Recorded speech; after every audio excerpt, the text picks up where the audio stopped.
the guardian of the portal. It was a typical summer day for 16-year-old Emily and her friends, Jake and Sarah, as they decided to explore the woods behind her house.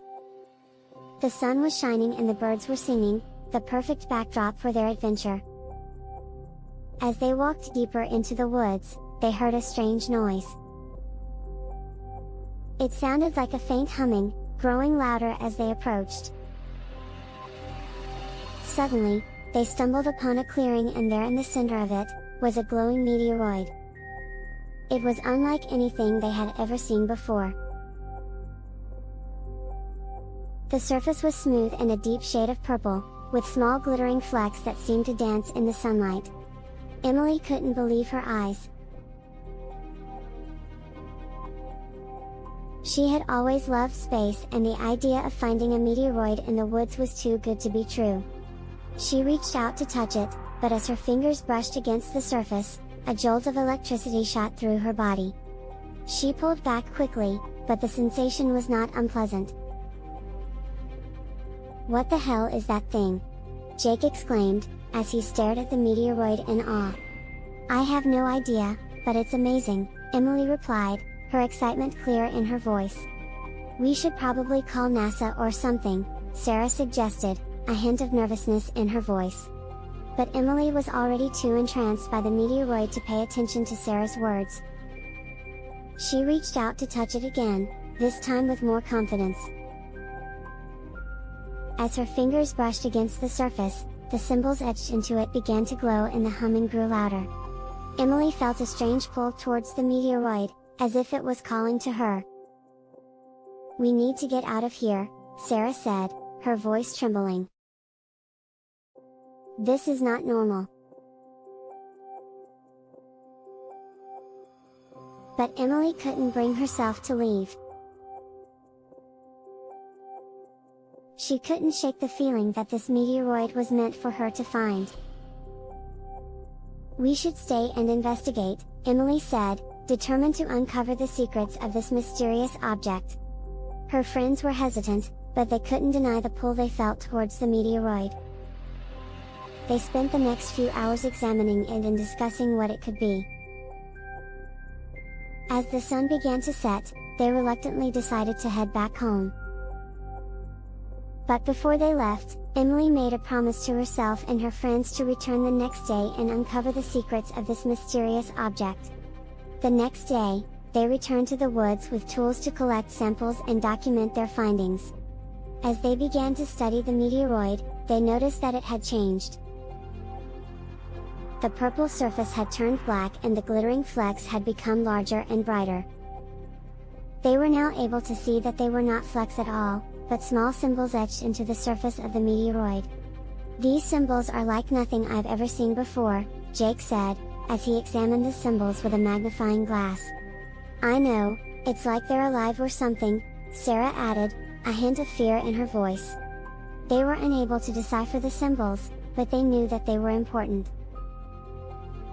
As they continued to study the meteoroid, strange things began to happen. The trees around them began to twist and contort, as if they were alive. And in the distance, they could hear whispering voices that seemed to be calling out to them. "Did you guys hear that?" Sarah asked, her voice barely above a whisper. "Hear what?" Jake replied, looking around nervously. "The voices, they're getting louder," Emily said, her voice trembling. They all stood there in silence, listening to the voices that seemed to be coming from all around them. The whispering grew louder, until it was a cacophony of voices that were impossible to understand. Emily felt a sense of unease creeping over her, like something was watching them from the shadows. "We need to leave, now," Jake said, his voice shaking. "But what about the meteoroid?" Emily asked, her eyes glued to the glowing object. "We can come back with more people, better equipment. But we need to leave now before something bad happens," Sarah said, her voice urgent. Reluctantly, Emily agreed. They They gathered their things and quickly made their way out of the woods. But as they left, Emily couldn't shake the feeling that they were being watched. She knew that they needed to come back, and soon, to uncover the secrets of the meteoroid and the strange world it seemed to be connected to. For the next few days, Emily couldn't stop thinking about the meteoroid. She spent her time researching symbols in ancient languages, trying to decipher the symbols etched into the surface. But she found nothing that matched the symbols on the meteoroid. Finally, she decided to return to the woods with Jake and Sarah, determined to uncover the truth. But as they approached the clearing where the meteoroid had been, they found nothing but a barren patch of earth. No sign of the meteoroid or the strange symbols. "It's gone," Sarah said, her voice barely above a whisper. "But how?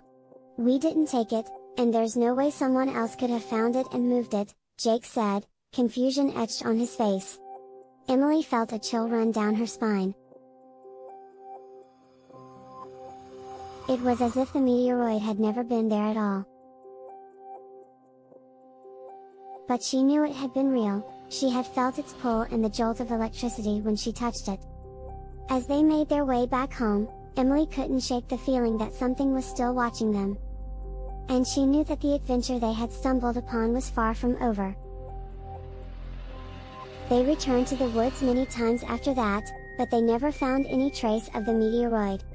But Emily couldn't shake the feeling that it was still out there, waiting for her to uncover its secrets. She knew that one day, she would find it again, and she would be ready for whatever lay beyond the portal. Years passed and Emily never forgot about the meteoroid. She never gave up on her quest to uncover its secrets, even as her friends moved on with their lives. She spent her time researching and studying anything that might lead her back to the meteoroid, but she found nothing. But one day, as she was out for a walk in the woods, she heard the familiar humming noise. She followed the sound and found herself in the clearing where the meteoroid had been. But this time, it was different. The meteoroid was back, but it was larger and more ominous. The symbols etched into the surface were glowing with an eerie purple light. Emily didn't hesitate. She stepped forward to touch the meteoroid, but as her fingers brushed against the surface, she felt a cold hand grab her shoulder. She turned around to see a figure shrouded in darkness. "Don't touch it," the figure said in a gravelly voice. "Who are you? What do you know about this meteoroid?" Emily asked, fear creeping into her voice. "I am the protector of this portal, and you should not have come back here," the figure said. "Portal? What are you talking about?" Emily asked, her confusion and fear mounting. "This meteoroid is a gateway to another world, a realm of magic and danger." "You should not have come back here," the figure repeated. "I need to know what's on the other side." "I've been searching for answers for so long," Emily said, determination in her voice. The figure was silent for a moment before finally speaking. "Very well. But be warned, once you step through the portal, there is no turning back." Without hesitation, Emily stepped forward and touched the meteoroid. A bright purple light engulfed her and she felt herself falling through a tunnel of swirling colors. When the light cleared, she found herself in a strange and beautiful world. She was surrounded by creatures and landscapes unlike anything she had ever seen before. As she explored this new world, she realized that the meteoroid had chosen her for a purpose. She was to be the guardian of this world, protectors of the portal and the secret it held. She spent many years in this new world, learning about its wonders and dangers, and protecting it from those who would seek to exploit it. She met new friends and allies, and together they worked to keep the portal and the world on the other side safe. But even as she protected this world, she couldn't shake the feeling that something was still out there, something that threatened to tear this world apart. And she knew that she would have to face it, no matter the cost. Emily spent her whole life protecting the portal in this world, and she never forgot her origins in the day she discovered the meteoroid. She passed her knowledge and responsibilities to the next generation of guardians, ensuring that the portal and its secrets would always be safe. But she knew that the adventure she stumbled upon was far from over, and the danger was always lurking, waiting for the right moment to strike. Thanks for listening.